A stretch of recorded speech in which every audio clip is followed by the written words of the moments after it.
John, today we have one of the most hopeful, incredible conversion stories that anyone could find. And to all who are listening, I want to encourage them to listen carefully. I hope that they call their friends, because this is a message of hope and transformation. If I had been the centurion responsible for crucifying the three people together, I would have taken the two thieves. We know that there were two thieves that were crucified. I would have put them on one side, and I would have put Jesus on the other. But he put Jesus between the thieves because the Bible predicted in Isaiah 53 that Jesus was numbered with the transgressors.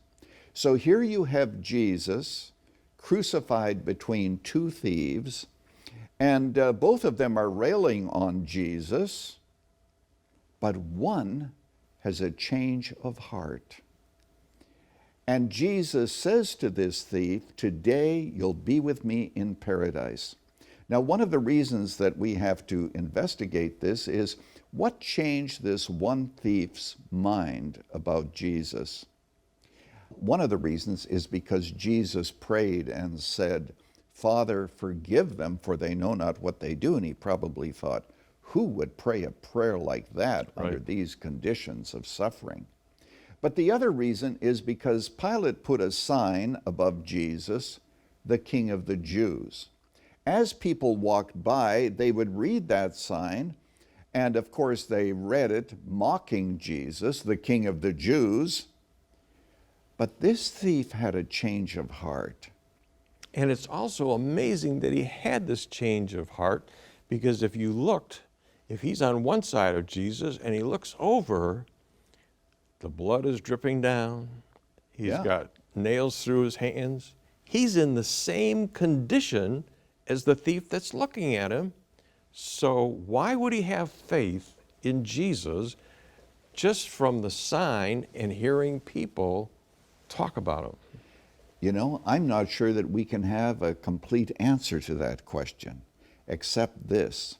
There was something within his heart that made him realize that the person next to him was different.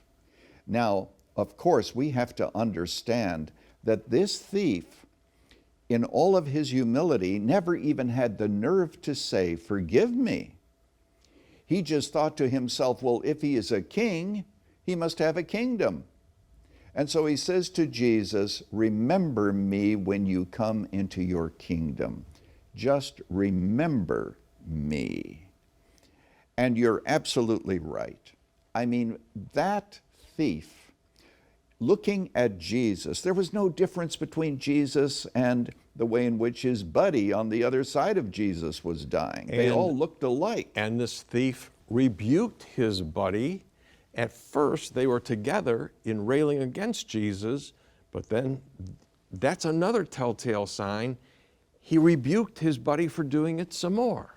You're absolutely right that this thief had such a change of heart that now he began to believe on Jesus, even though there was no human reason for it, except that he knew that this was not a regular thief next to him, but Jesus was the Son of God.